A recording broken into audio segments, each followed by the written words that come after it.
जम्मू कश्मीर में के daily Vaser, casual और वो तमाम लोग जो SRO 520 में जिन तमाम लोगों को रेगुलराइज करने के लिए जम्मू कश्मीर की सरकार ने एक पॉलिसी बनाई थी। डिटेल्ड वीडियो किया था जिसमें मैंने ये कहा था कि जम्मू कश्मीर के पूर्व मुख्य सचिव अरुण कुमार मेहता ने ये कहा है कि 2.5 लाख के करीब लोग हैं जो बैकडोर से लगे हैं। मेरी उस स्टोरी के बाद डेली वेजरों ने अलग अलग वेब पोर्टल्स पर जाकर अपनी बात रखी और अपनी बात रखते हुए उन्होंने ये कहा कि सहाफियों को मालूम ही नहीं है कि हमारा नंबर कितना है, उनको मालूम ही नहीं है कि हम किस तरीके से लगे हैं, उन्हें कोई खबर ही नहीं है कि हम क्या काम करते हैं, किन दिक्कतों और किन परेशानियों का हमको सामना करना पड़ता है।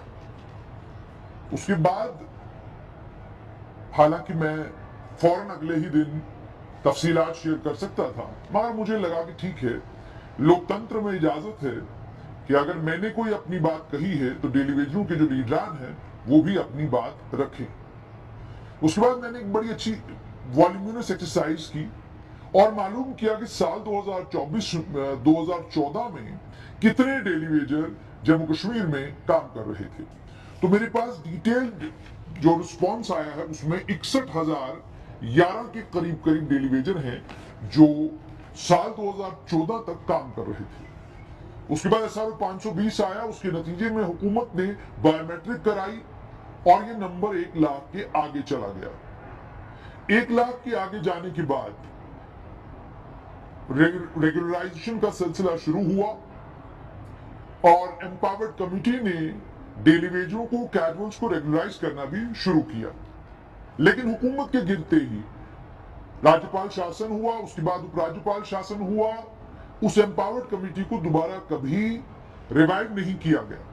वजह यह बताई गई कि पूर्व मुख्य सचिव या उससे पहले वाले मुख्य सचिव ने यह कहा कि हम अपने हाथों से ये नहीं करेंगे, ये वो तमाम लोग हैं जो बैकडोर से लगे हैं, ये जाब्ते से नहीं लगे हैं, इन्हें SSRB ने नहीं लगाया, इनके लिए कोई रिक्रूटमेंट ड्राइव नहीं हुई, कुछ नहीं हुआ, बल्कि ये सरकारी अफसरों ने, अलग अलग वक्त में मंत्रियों ने और उसके अलावा अलग अलग वक्त में अलग अलग इंपॉर्टेंट पोजीशंस पर बैठे हुए लोगों ने इन तमाम लोगों को लगाया है।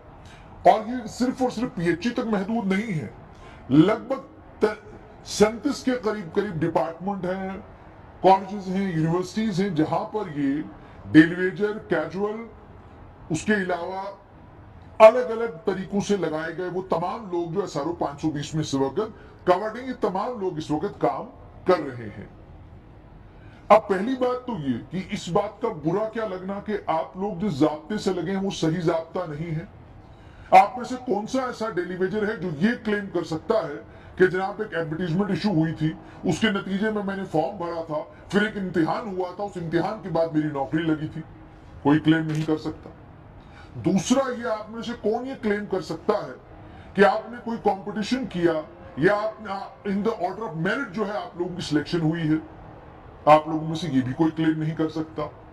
और तीसरी सबसे अहम बात ये कि आप जिन जिन विभागों में काम कर रहे हैं,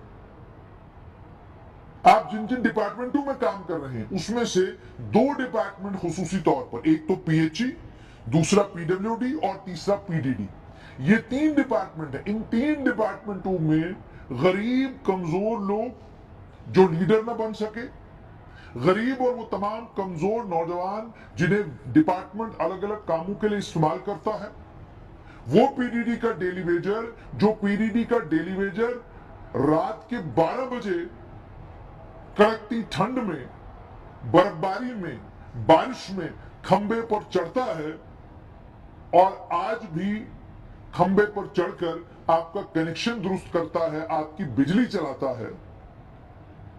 और इन PDD के डेली वेजरों में कितनी बड़ी तादाद ऐसे डेली वेजरों की है जो खंबे पर चढ़े, वहां से गिरे, माजूर हुए, वहां से गिरे, मारे गए, वहां से गिरे और दोबारा कोई काम करने के लायक नहीं रहे।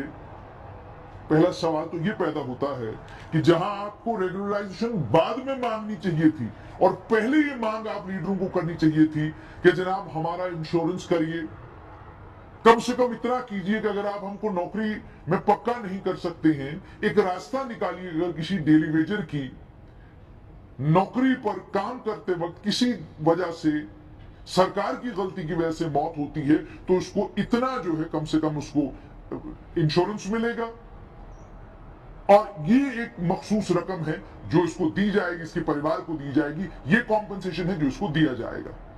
तो आपने कॉम्पनसेशन के लिए आमादा किया सरकार को? नहीं। इंश्योरेंस के लिए आमादा किया सरकार को? नहीं। लेकिन और उसके बाद सिर्फ इतना ही नहीं, बल्कि डेली वेजरों में कईयों की डिटेल्स बाज़ाब्ता पब्लिक में भी हैं कि ये लोग सिर्फ और सिर्फ डेली वेजर नहीं है, बल्कि इसके अलावा भी कुछ काम करते हैं जिस काम से इनका घर चलता है। और मैं उनकी बात नहीं कर रहा हूं जो बेचारे ग्राउंड पर, सड़क पर सुबह से लेकर शाम तक काम कर रहे हैं। मैं उनकी बात कर रहा हूं जो खास हैं, जिन्हें बात बुरी लगती है, जिन्हें तकलीफ होती है कि सच क्यों कहा जा रहा है।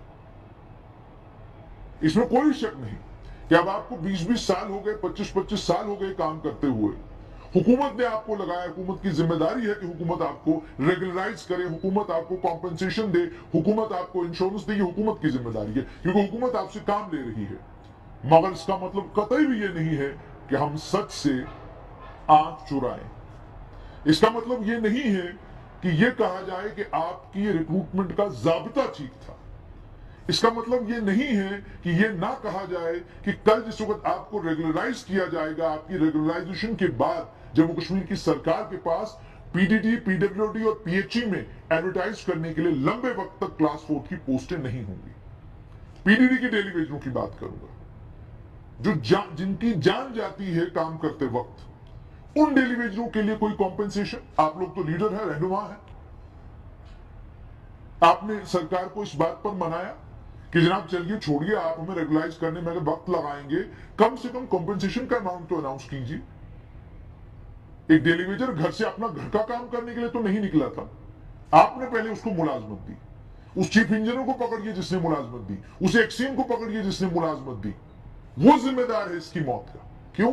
उसने मुलाजमत दी, ये खंबे पे चढ़ा, बिजली ठीक कर रहा था, इसके पास खंबे पर चढ़ते वक्त जो इक्विपमेंट पूरी दुनिया में मिलता है एक पीडीडी के काम करने वाले आदमी को, वो इसके पास क्यों नहीं? क्या आप इंश्योर कर सके लीडरान? नहीं। आपने कहा जी हम तो रेगुलराइज कराएंगे। आप पिछले 20 साल से इनको रेगुलराइज करा रहे हैं, कितने करा लिए आपने? 20 साल से आप धरने दे रहे हैं, 20 साल से आप लोग सड़कों पे आ रहे हैं। आपने किस किस तरह के प्रोटेस्ट नहीं किए? मुझे आज भी याद है एक प्रोटेस्ट आपने बेचारे डेली वेजरों को कहा सारे परिवार अपना परिवार लेकर सड़क पर आओ। बेचारे सब अपने अपने परिवार लेकर सड़कों पर आ गए। फिर आपने एक और प्रोटेस्ट करवाया, आपने कहा कपड़े उतार कर हम लोग प्रोटेस्ट करेंगे। वो प्रोटेस्ट भी आपने इन डेली वेजरों से करवाया। नतीजा क्या निकला? क्या उसके बाद सरकार ने रेगुलराइजेशन के सिलसिले को तेज किया? क्या उसके बाद सरकार ने पीडीडी के जो डेली वेजर जो काम करते वक्त जिनकी मौत हुई, क्या उनके लिए कोई कॉम्पेंसेशन अनाउंस किया, कोई इंश्योरेंस अनाउंस किया? जिंदगियां खत्म हो गई इन डेली वेजरों की अलग अलग डिपार्टमेंटों में काम करते हुए। लीडर बन गए, वो ऊपर निकल गए, और ये बेचारे गरीब आज भी परेशान हाल हैं। और आपने देखा होगा कई बार स्ट्रेट लाइन पर इनके वीडियोस भी हम लोगों ने किए, जिसमें बुजुर्गों ने कहा कि जनाब मैं रिटायर भी हो चुका हूं, रिटायरमेंट के बाद भी मुझे कुछ नहीं मिला। ये सूरत हाल है। इसलिए जब आप कहीं कोई बात करते हैं, इस बात पर तकलीफ ना हो आपको कि आपका नंबर कितना है। मामला इतना है कि आपका नंबर छोटा है या बड़ा है, सच्चाई यह है कि आपके आने का रास्ता सही नहीं है। लेकिन अब आप आ गए हैं, जिन्हें लाया है उनकी मजबूरी है कि वो आपके लिए कोई रास्ता तलाश करें जिससे आपका परमानेंट रोजी रोटी का बंदोबस्त हो सके। अब आप मजेदार चीज देखिए, जम्मू कश्मीर के पीएचई विभाग को 67,831 मुलाजिमों की जरूरत है विभाग की सारी स्कीमें चलाने के लिए। जम्मू कश्मीर के पीएचई विभाग के पास 19,352 लोग मौजूद हैं। 48,479 के करीब का शॉर्टफॉल है। 50,000 लोगों की जरूरत है पीएचई विभाग को विभाग की सारी स्कीमें सुचारू रूप से चलाने के लिए। लेकिन अब इन 50,000 में से आपने 23,711 लोगों को मुलाजमत दे रखी है ताकि ये लोग आपकी स्कीमें चलाएं। और आज भी आपको लगभग 25,000 मुलाजमों की जरूरत है ताकि आप लोग पीएचई की स्कीमों को सुचारू रूप से चला सकें। अब इसका डिनाइल कल सुबह दीजिएगा, फिर मैं आपका सरकारी कागज ट्विटर पर ट्वीट भी करूंगा और स्ट्रेट लाइन के फेसबुक पेज पर शेयर भी करूंगा, ताकि आपको ये दिखा सकूं कि ये है आपका कारस्तानी। आप सरकार को दिखाते कुछ है, बताते कुछ है, उसी का नतीजा है कि ये सिलसिला अभी तक जारी व सारी है। अब आगे चलिए। सिर्फ इतना ही नहीं, बल्कि अगर हम टेलीविजनों की बात करें तो कैबिनेट ने बाज़ाब्ता फैसला लिया था कि हम इनको रेगुलराइज करेंगे, कश्मीर जम्मू दोनों साइड के पीएचई के डेलीवेजर। आप सिर्फ पीएचई की बात क्यों करें, फॉरेस्ट में लगभग 6369 के करीब हैं, हेल्थ में 3065 के करीब हैं, पीडब्ल्यूडी में 3968 के करीब हैं, पीएचई में जो मेरे पास आदाद शुमार उसके मुताबिक 23711 के करीब है। इसी तरीके से अगर बात बाकी विभागों की जाए, जैसे मैंने आपको कहा पीडीडी की बात करूंगा मैं, वहां पर 12,000 टेलीविजनों को कहा गया कि आपको रेगुलराइज करेंगे और ऐलान भी हो गया, शोर भी मच गया। लेकिन उसके बाद पता चला कि जनाब पोस्टें 2,000 हैं और शायद 2,000 से भी कम पोस्टें हैं। तो रेगुलराइज कैसे करें, किन पोस्टों के अगेंस्ट करें? आप सुपर न्यूमरी पोस्ट क्रिएट करनी पड़ेंगी, सुपर न्यूमरी क्रिएट की तो फिर नई पोस्टें क्रिएट हो नहीं सकती। तो कुल मिलाकर बात यह है कि कोई भी सियासी जमात हो उसने टेलीविजनों का इस्तेमाल किया, कोई भी सियासी जमात हो उसने नौजवानों का सियासी रैलियों में और अपने सियासी कामों के लिए इस्तेमाल किया, और उसके बाद जब उनके घर वालों ने, उनके परिवार वालों ने उनके दरवाजे पर दस्तक दी तो उन्हें डेलीवेजर का एक कागज थमा दिया और कहा कि जाइए डेलीवेजर की नौकरी कीजिए, फिर आपको पक्का करेंगे, 5 साल के बाद फिक्र करने की जरूरत नहीं है। यही वो मोड ऑफ रिक्रूटमेंट है जिसके चलते आज जम्मू कश्मीर में अनएम्प्लॉयमेंट का इतना बड़ा बवाल है कि आपके सिस्टम में एक बड़ी तादाद उन लोगों की है जिन लोगों ने ना तो एसएसआरबी का रुख किया, ना पीएससी का रुख किया, ना किसी कमेटी ने उनको सिलेक्ट किया। वो आ गए, सिस्टम का हिस्सा बन गए, और अब सिस्टम का हिस्सा बनने के बाद जब नौकरियों के लिए जब रिक्रूटमेंट के लिए पोस्टें नहीं निकलती हैं तो आप लोग हुकूमत से कहते जनाब निकालिए। हुकूमत निकालेगी कहां से भाई? कई डिपार्टमेंटों में एक्सेस हो चुका है, एजुकेशन डिपार्टमेंट में एक्सेस हो चुका है कि अब आपके पास, अब आपको जरूरत नहीं है, लगा ही नहीं सकते, पोस्ट ही नहीं है आपके पास। आपने क्लर्कों की पोस्टें जो है वो आपने यूटिलाइज कर दी रहबर तालीम को रेगुलराइज करने के लिए।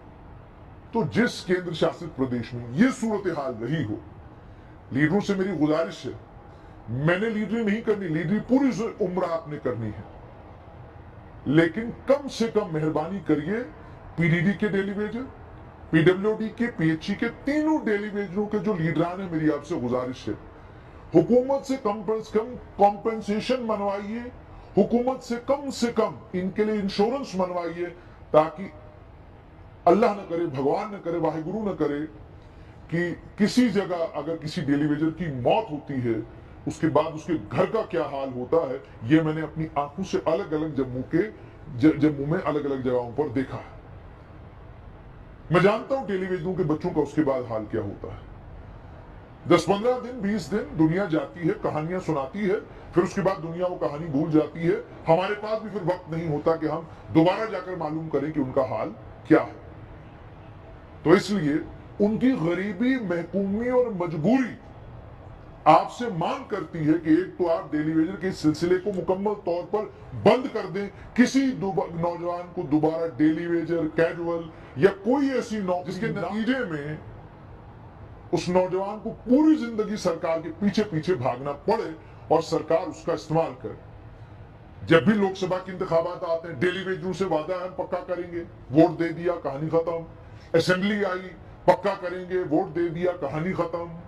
तो ऐसा लगता है कोई डील हो जाती है कहीं ना कहीं कि जनाब आप वोट दे दो, वोट देने के बाद फिर देखेंगे कि हमने करना क्या है।